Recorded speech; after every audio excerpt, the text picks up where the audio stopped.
반갑습니다. 7월 12일 월요일 요양 새벽 묵상 시간입니다. 우리 기도함으로 다 같이 하나님의 보좌 앞에 나아갑시다. 존귀하신 하나님 아버지, 이 아침에 하나님의 보좌 앞에 우리를 모아주시고 보좌에서부터 흘러나오는 주의 말씀으로 우리의 영혼을 새롭게 해주시니 감사드리옵나이다. 주님, 주의 말씀은 우리 하루 오늘 우리 삶의 등불이며 또 방향을 제시해 주시는 말씀인 줄로 믿습니다. 이 말씀 듣고 우리의 마음이 힘을 얻게 하시고 말씀이 우리의 생각 속에 뿌리 내리게 하시며 우리 입술로 고백되어짐으로 오늘 하루 우리의 삶을 이끄는 빛이 되게 하여 주시옵소서.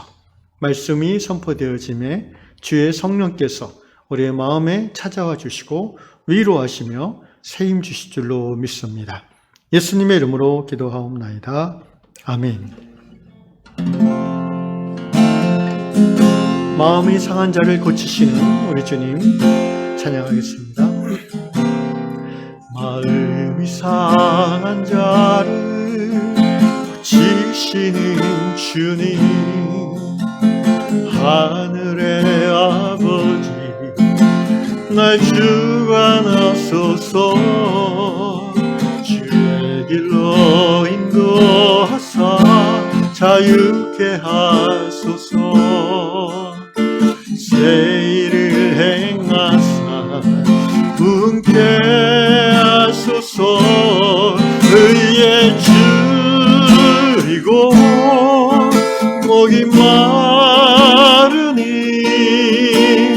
성령의 기름 부소서. 의에 줄이고 목이 마르니 내 잔을 채워 주소서. 성령으로 채우사 주보게 하소서. 주의 임재 속에 은혜 알게 하소서. 주 뜻대로 살아가리 저 삶 끝날까지. 나를 빚으시고 새날 열어주소서.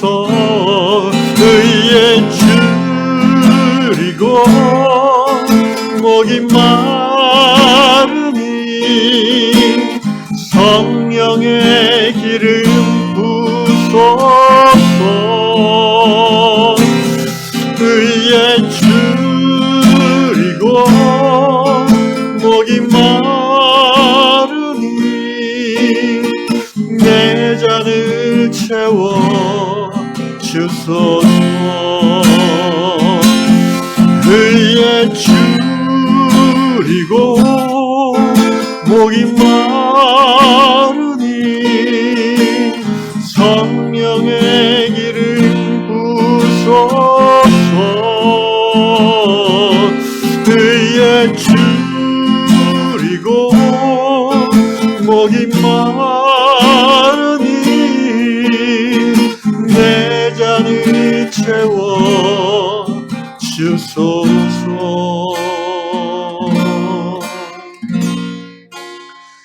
하나님 아버지, 우리가 목마릅니다.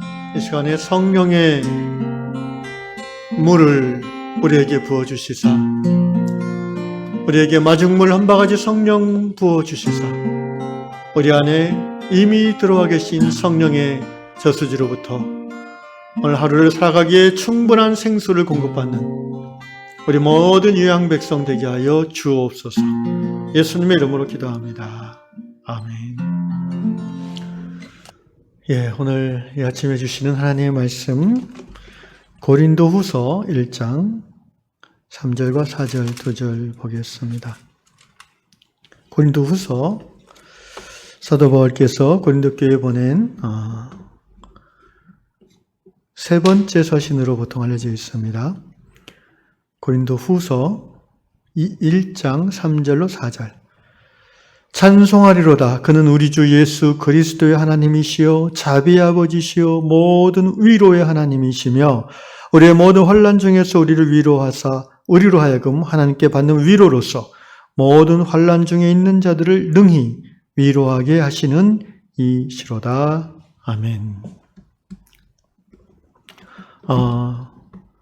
다시 한번 제가 직역한 걸로 읽어보겠습니다. 하나님 곧 우리 주 예수 그리스도의 아버지이시며 긍휼의 아버지이시고 모든 환난 가운데 있는 사람들을 위로하시는 모든 위로의 하나님을 찬양할지어다.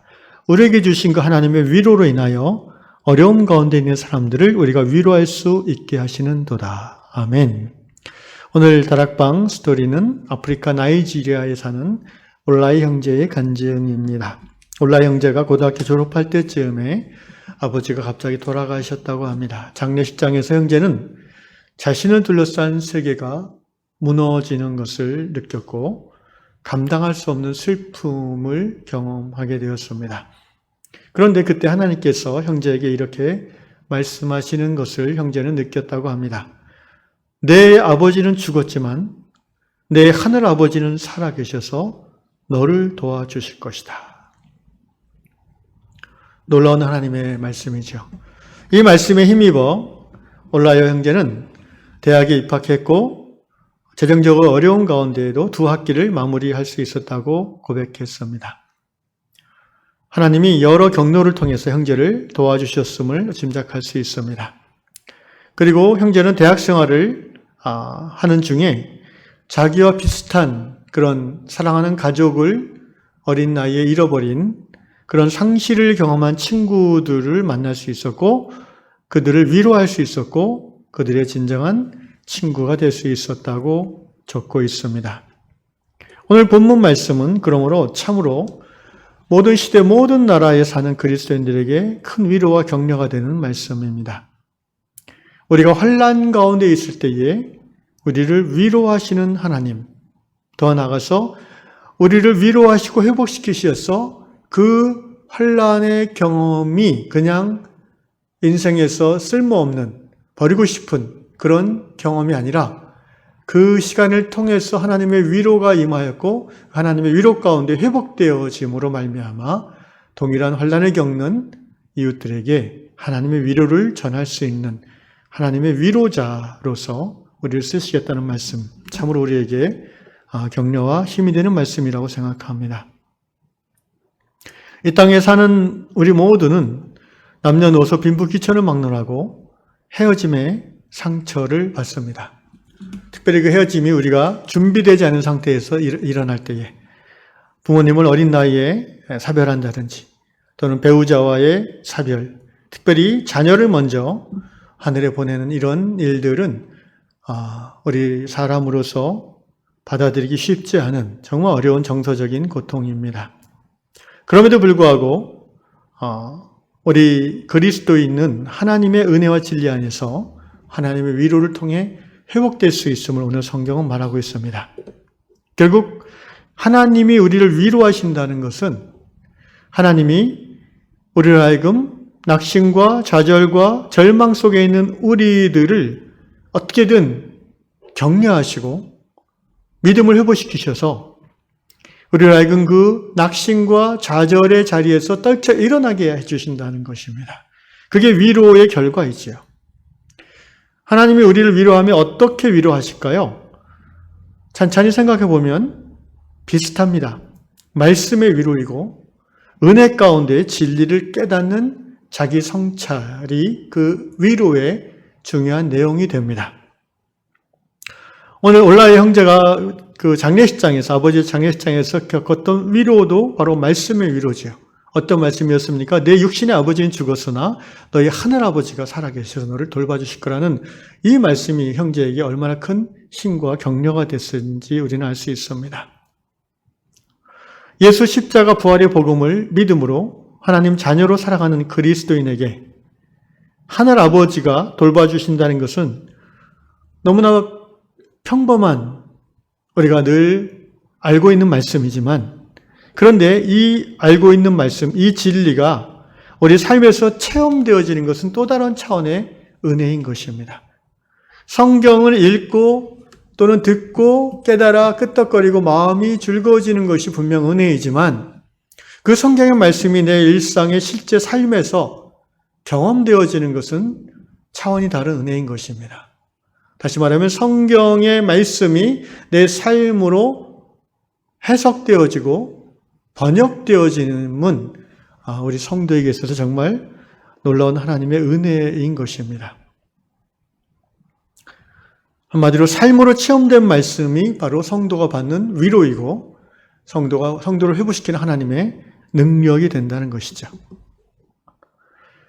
이 위로를 경험한 성도는 그 환난과 좌절과 어려움에서부터 떨쳐 일어날 수 있게 되는데 그 자체가 영적 성장이라고 할 수 있습니다.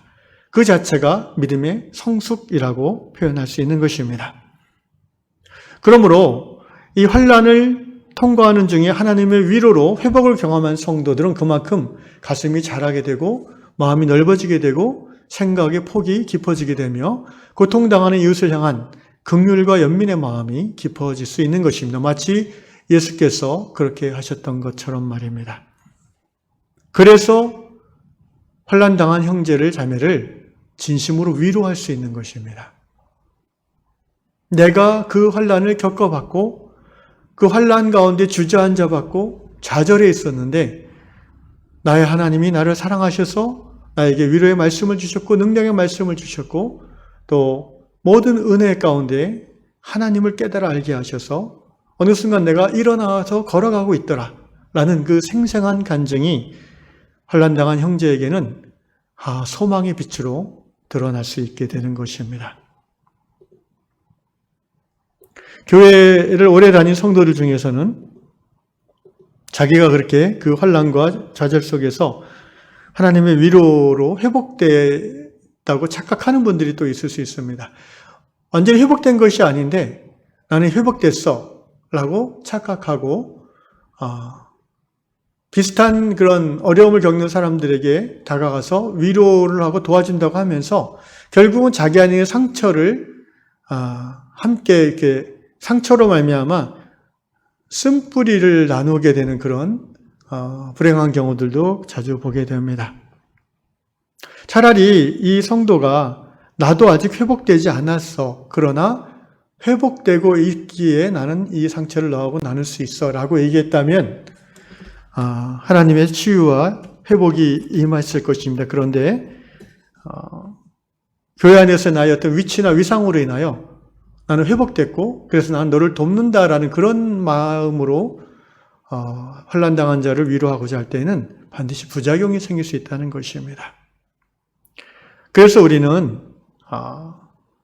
항상 하나님 앞에서 정직할 필요가 있고요. 조금이라도 우리의 마음에 쓴뿌리가 있다면 다시 그것을 가지고 하나님 앞에 나아가 위로와 회복을 경험해야 되는 것입니다. 사랑하는 유양의 성도 여러분, 오늘 아침 말씀 속에서 우리가 두 가지를 삶에 적용해 볼 수 있습니다. 첫째, 지금 이 말씀을 듣는 여러분 가운데 감당할 수 없는 슬픔과 두려움 가운데 있는 분이 있습니까? 이 아침에 하나님의 위로가 여러분에게 임할 수 있기를 주의 이름으로 축원합니다. 사람의 위로와 도움은 일시적일 수밖에 없습니다. 그러므로 하나님의 위로, 특별히 이 올라의 형제에게 하나님께 주신 것 같이 하나님이 말씀하심이 여러분에게 들려지는 은혜가 있기를, 말씀의 능력이 여러분을 사로잡는 은혜가 있기를 예수님의 이름으로 축원합니다. 둘째로 하나님은 지금 두려움과 염려 가운데 있는 여러분을 향해 하나님의 플랜을 여전히 유지하고 계심을 기억하시면 좋겠습니다. 마치 내 인생이 다 끝난 것 같이 보이지만, 내 계획이 다 망가진 것처럼 보이지만, 우리 인생을 향한, 여러분의 삶을 향한 하나님의 플랜은 여전히 작동 중이라는 것을 우리는 기억해야 될 것입니다. 사람이 절망하는 그 지점은 곧 하나님의 소망이 열리는 지점임을 우리는 기억합니다. 여러분, 우리 하나님은 당신 자신으로서는 손해보는 일을 하실 때가 많습니다. 실제 그렇지 않습니까? 예수님이 당신의 생명을 손해보심으로 우리를 구원하시지 않았습니까? 그런데 하나님은 어떤 경우에도 당신의 사랑하는 자녀의 인생을 위해서는 그 자녀의 인생의 어떤 경험도 낭비하지 않으시는, 손해보지 않으신 하나님이십니다. 우리 하나님께서 우리가 살아가면서 겪는 슬픔과 좌절과 어떤 고난도 우리의 인생 전체를 통틀어서 그 시간, 그 경험이 쓸모없는 경험, 그냥 기억하고 싶지 않은 버릴 수밖에 없는 그런 시간으로 남겨두지 않으신다는 것입니다. 낭비하지 않으시는 하나님이십니다. 하나님은 그 인생의 쓴 그 경험조차도 하나님의 위로와 하나님의 회복 속에서 우리를 성장케 하는 자양분으로 사용하시고 마침내 우리가 하나님의 은혜 가운데 회복되어져서 비슷한 환난과 좌절을 경험하고 있는 우리의 이웃을 향해서 우리는 하나님의 위로의 통로로 쓰임받게 된다는 것입니다. 오늘 좌절과 슬픔 가운데 힘들어하는 여러분이 있습니까?